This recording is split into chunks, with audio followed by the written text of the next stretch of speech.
شروع اللہ کا نام لے کر جو بڑا مہربان نہایت رحم والا ہے۔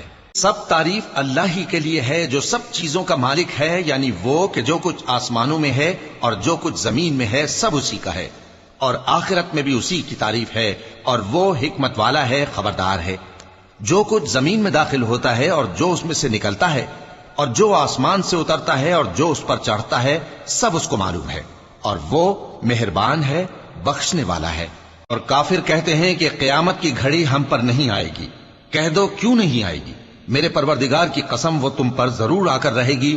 وہ پروردگار غیب کا جاننے والا ہے، ذرہ بھر چیز بھی اس سے پوشیدہ نہیں، نہ آسمانوں میں اور نہ زمین میں، اور کوئی چیز ذرے سے بھی چھوٹی یا بڑی نہیں مگر کتاب روشن میں لکھی ہوئی ہے، اس لیے کہ جو لوگ ایمان لائے اور عمل نیک کرتے رہے ان کو بدلہ دے۔